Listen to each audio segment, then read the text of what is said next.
မယ်ရီတာကဘရင်ကြီးရဲ့တူရီသောသမီးလေးဖြစ်ပြီးဒီနေ့ကတော့သူ့ရဲ့မွေးနေ့ဖြစ်ပါတယ်။အဖေဖြစ်တဲ့ဘရင်ကြီးကဖိုက်ကင်းဆန်ဆန်ကြမ်းကြမ်းတက်တက်နဲ့အမဲလိုက်တော်လဲရတာကိုဝါသနာပါပြီးဘရင်မကြီးကတော့နူးညံ့သိမ်မွေ့ပြီးစီးမြင့်စည်းကမ်းတွေနဲ့နေတတ်သူဖြစ်ပါတယ်။ဖေးတူသမီးလေးမယ်ရီတာရဲ့မွေးနေ့မှာဘရင်ကြီးကလေးတလက်ကိုလက်ဆောင်ပေးခဲ့ပါတယ်။ဘရင်မကြီးကတော့ဘရင်ကြီးနဲ့ဆက်ကျင်ပန်းမှုသမီးမိန်းကလေးကိုလက်နက်တစ်ခုပေးလို့သဘောမကျဖြစ်နေပါတယ်။မယ်ရီတာကလေးပြစ်လေးချင်းရင်မြားကတော်တဲ့ကိုကြာသွားလို့တွားကောက်တဲ့အခါအပြာရောင်တောက်နေတဲ့မီးစုံလေးတွေကိုတွေ့ပါတယ်။အဲ့ဒါကြောင့်မယ်ရီတာကမီးစုံလေးတွေကိုတွေ့ခဲ့ကြောင်းသူ့အမေကိုဝမ်းသာအားရပြန်လာပြောပြပါတယ်။အမေဖြစ်သူကလည်းမီးစုံလေးတွေဟာကံကြမ္မာကိုလမ်းပြပေးနိုင်တယ်လို့မယ်ရီတာကိုပြောပြပါတယ်။စကားပြောနေတော့သူတို့စီကိုမော်ဒူးလို့ခေါ်တဲ့ဝက်ဝင်ကြီးရှောက်လာပါတယ်။ဘရင်ကြီးကမယ်ရီတာတို့သားမီးနှစ်ယောက်ကိုထွက်ပြေးခိုင်းလိုက်ပြီးမော်ဒူးကိုတိုက်ခိုက်ပါတယ်။အဲ့ဒီမှာပဲဘရင်ကြီးဟာခြေတစ်ဖက်ကိုဝက်ဝင်စာကျွေးလိုက်ပါတယ်။အဲ့ဒါကသူ့အတွက်ဂုံယူစရာဒဏ္ဍာရီတစ်ခုဖြစ်ပြီးအချိန်တွေကြာလာတော့မယ်ရီတာလည်းအရွယ်ရောက်လာပါတယ်။မယ်ရီတာကတူရီသောသမီးလေးမဟုတ်တော့ပဲအမွှာလေး၃ယောက်လည်းထပ်ပြီးရှိလာပါတယ်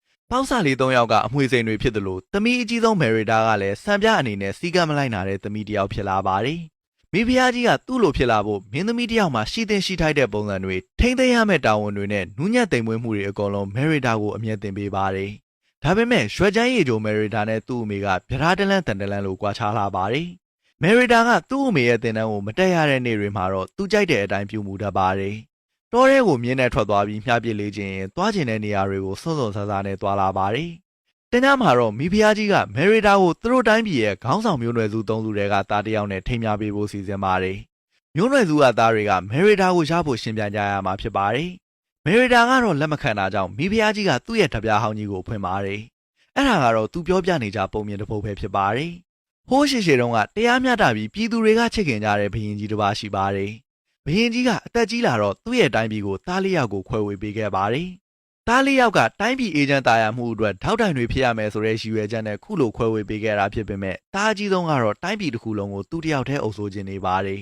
။အတ္တကြီးပြီးတကိုယ်ကောင်းဆန်တဲ့သူကြောင့်တိုင်းပြည်ဟာစူပူမှုတွေနဲ့ပျက်စီးသွားရပါတယ်။ဒါကိုယုံနှံပုံမြင်လို့အားလုံးကထင်သားကြပေမဲ့အဲ့ဒီဒဏ္ဍာရီကသူတို့အတွက်သင်ခန်းစာပဲလို့မိဖုရားကြီးကမယ်ရီတာကိုဆုံးမပါတယ်။အခုလည်းမယ်ရီတာကိုတကိုယ်ကောင်းမဆန်ပဲနေမြေတစ်ခုတည်းကမင်းသားတယောက်ကိုရွေးပြီးလက်ထပ်လိုက်ဖို့တိုက်တွန်းပါတယ်။တာမီနှစ်ယောက်ကတယောက်ရဲ့သဘောကိုတယောက်နားမလည်ကြပဲအယူအဆတွေမတူဖြစ်နေကြပါတယ်။နောက်တစ်နေ့မှာတော့ Mangaffin, Danewall နဲ့ Mackintosh ဆိုတဲ့မျိုးနွယ်စုကြီး၃ခုဟာမယ်ရီတာကိုရဖို့အရေးရှင်ပြိုင်ဖို့နေရက်ကနေအသီးသီးရှောင်လာကြပါတယ်။မိဖုရားကြီးကလည်းမယ်ရီတာကိုမင်းသမီးဆန်ဆန်ကြက်ကြက်ထုတ်ထုတ်တွေဝေပေးပြီးပြင်ဆင်ပေးနေပါတယ်။ပေါ့ပေါ့ပါပါသူ့ပုံစံမဟုတ်တဲ့မယ်ရီတာကတော့စိတ်အိုက်နေပါတယ်။ညီလာခံမှာမျိုးနွယ်စုခေါင်းဆောင်၃ဦးကသူတို့သားတွေကိုမိတ်ဆက်ပေးပါတယ်။ Mackintosh ခေါင်းဆောင်ရဲ့သားတော်ကသူ့ရဲ့ဓာတ်ကိုကင်ဆွဲပြီးရန်သူတစ်ထောင်ကိုတကူတော်တုတ်တင်ခဲ့တဲ့စော်ကြီးပဲဖြစ်ပါ